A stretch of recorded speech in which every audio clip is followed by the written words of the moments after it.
கிறிஸ்துவுக்குள் மிகவும் பிரியமான தெய்வ பிள்ளைகளே, பரலோகமான நிகழ்ச்சியின் மூலம் உங்களை சந்திப்பதில் என் இருதயம் கர்த்தருக்குள் மிகுந்த மகிழ்ச்சி அடைகிறது.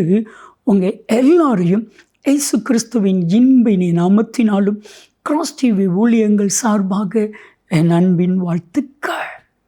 இன்றைய பரலோகமன்னா, இந்த பலன் போதும். என் அன்பு தெய்வ பிள்ளைகளே, இதை நான் சொல்லலை, உங்கள் தேவனாகிய கர்த்தர் சொல்லுகிறார், இந்த பலன் உனக்கு போதும். நியாயாதிபதிகளின் புத்தகம் 6வது அதிகாரம் 13ஆம் வசனத்தை நீங்கள் வாசித்து பார்த்தா, பயந்த சிச்சுவேஷனில் இருக்கிற கிதியோனை பார்த்து கர்த்தர் சொல்லுகிறார், இந்த பலன் உனக்கு போதும். சொல்கிற ஆண்டவரே, எப்படி இவ்வளவு பெரிய மீதியானர்களை நான் முறியடிக்க முடியும்? அதுக்கு கர்த்தர் சொன்ன வார்த்தை என்ன தெரியுமா? நான் உன் கூட இருக்கிறேன், நான் உன் கூட இருக்கிறேன், இந்த பலன் போதும்.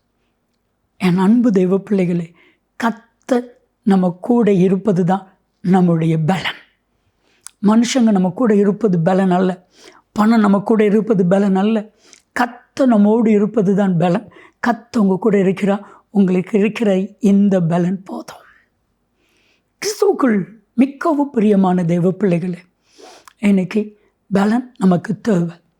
எதுக்கெல்லாம் பலன் தேவைன்னா, சாட்சியம் வாழ்வதற்கு பலன் தேவை, பிசாசம் மேற்கொள்றதுக்கு பலன் தேவை, ஒவ்வொரு நாளும் நம்ம சந்திக்கிற பிரச்சனைகளை மேற்கொள்வதற்கு பலன் தேவை, பிசாசின் கிரியைகளை மேற்கொள்வதற்கு பலன் தேவை.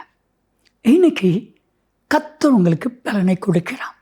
வேதம் சொல்லுகிறது, ஏசாயா 40:29 வாஸ்து பார்த்தா, சோர்ந்து போனவனுக்கு கர்த்தர் பலன் கொடுக்கிறான்.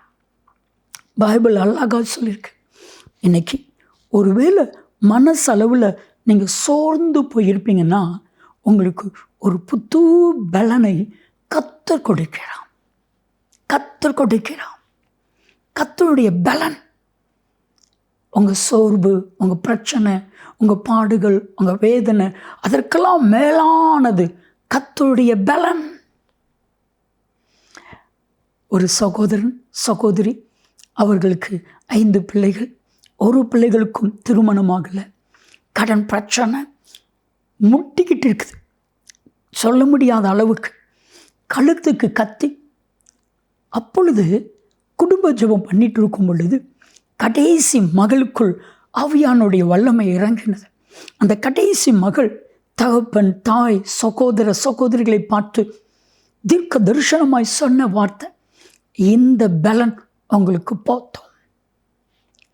இப்போ அந்த கடன் கொடுத்தாங்களே, அவங்கள எல்லாம் பேசுவதற்கு ஒரு பலன் வந்துச்சு, ஒரு தைரியம் வந்துச்சு. இப்போ மறுநாள் கடன் கொடுத்தவங்க கேட்கும் பொழுது தைரியமாக பேசுனாங்க. நீங்கள் கொடுத்ததற்கு மேலே வட்டியை வாங்கிட்டீங்க, இனி அசல் மெதுவாக தான் கொடுப்போம். தைரியம் எங்கேருந்து வந்துச்சு? கர்த்தருடைய பலன். சீக்கிரத்தில் அவங்களுடைய கடனெல்லாம் அடைக்கப்பட்டுச்சு. என் அன்பு தெய்வ பிள்ளைகளே, உங்களுக்கு பலன் இல்லையா? இன்னைக்கு ஒரு உன்னத பலனை கர்த்தர் உங்களுக்கு கொடுக்கிறான். நீங்களும் நானும் சொல்லணும், பிலிப்பியர் 4:13, என்னை பலப்படுத்துகிற கிறிஸ்துவினாலே எல்லாவற்றையும் செய்ய எனக்கு பலன் உண்டு. உங்களுக்கு கர்த்தர் பலனை கொடுத்து விட்டான். ஜெபிக்கலாமா? அன்பின் தகப்பனே, ஒவ்வொரு தெய்வ மனுஷனுக்கும் மனுஷிக்கும் பிரச்சனைகளை மேற்கொள்ளிக்கிட பலனை கொடுப்பீராக. செய்கிறதற்காக நன்றி. இயேசு கிறிஸ்துவின் நாமத்தில் ஜெபிக்கிறோம், ஜீவனுள்ள பிதாவே. ஆமென், ஆமென். இந்த பலன் போதும். நன்மையும் கிருபையும் ஆசீர்வாதங்களும் நிச்சயமாக உங்களை தொடரும்.